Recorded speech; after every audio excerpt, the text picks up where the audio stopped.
तो बच्चों, आज की कहानी एक राजा की है जिसका नाम था चंद्रगुप्त मौर्य। बहुत समय पहले की बात है। महाराजा चंद्रगुप्त मौर्य का दरबार लगा हुआ था। सभी सभासद अपनी अपनी जगह पर विराजमान थे। महामंत्री चाणक्य दरबार की कार्रवाई कर रहे थे। महाराजा चंद्रगुप्त को खिलौनों का बहुत शौक था। उन्हें हर रोज़ एक नया खिलौना चाहिए था। अब होता है कईयों को खिलौने का शौक। तो फिर आज भी महाराजा के पूछने पर कि आज क्या है खिलौने में, तो पता चला कि एक सौदागर आया है और वो कुछ नए खिलौने लेके आया है। सौदागर का ये दावा था कि महाराज या किसी भी अन्य ने ऐसे खिलौने ना तो आज तक कभी देखे हैं और ना ही कभी देखेंगे।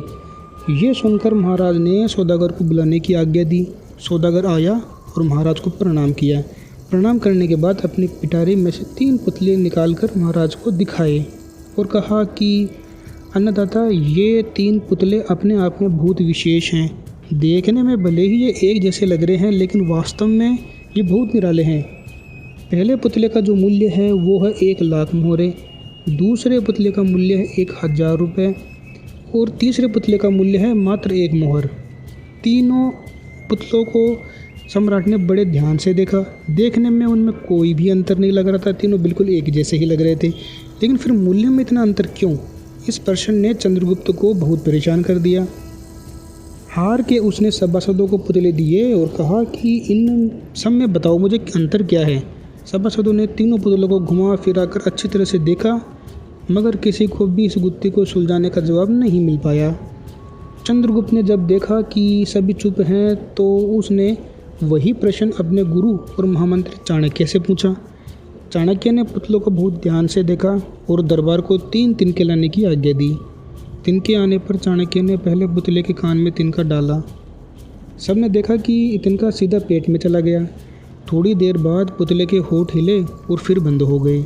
अब चाणक्य ने अगला तिनका दूसरे पुतले कान में डाला। इस बार सबने देखा कि तिनका दूसरे कान से बाहर आ गया और पुतला ज्यों का त्यों रहा। ये देखकर सभी की उत्सुकता बढ़ती जा रही थी कि अब आगे क्या होगा। अब चाणक्य ने तीसरा जो पुतला था उसके कान में तिनका डाला। सबने देखा कि तिनका पुतले के मुंह से बाहर आ गया और पुतले का जो मुंह था एकदम खुल सा गया। पुतला बराबर हिल रहा था कि मानो कुछ कहना चाहता हो। चंद्रगुप्त के पूछने पर कि ये सब क्या हो रहा है और इन पुतलों का मूल्य अलग अलग क्यों है, तो चाणक्य ने उत्तर दिया कि महाराज चरित्रवान सदा सुनी सुनाई बातों को अपने तक ही रखते हैं और उनकी पुष्टि करने के बाद ही अपना मुंह खोलते हैं। यही उनकी महानता है। पहले पुतले से हमें यही ज्ञान मिलता है और यही कारण है कि इस पुतले का मूल्य 1 लाख मोहरे हैं। कुछ लोग सदा अपने ही मन में मग्न रहते हैं, हर बात को अनसुना कर देते हैं। उन्हें अपनी वाहवाही की कोई इच्छा नहीं होती। ऐसे लोग कभी किसी को हानि नहीं पहुंचाते।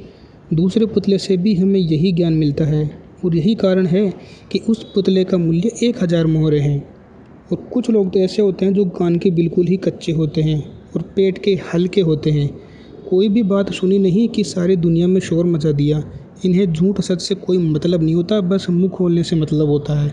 यही कारण है कि तीसरे पुतले का मूल्य मात्र 1 मोहरे हैं। राजा को चाणक्य का जवाब बहुत पसंद आया और उन्होंने उसकी बहुत तारीफ़ की।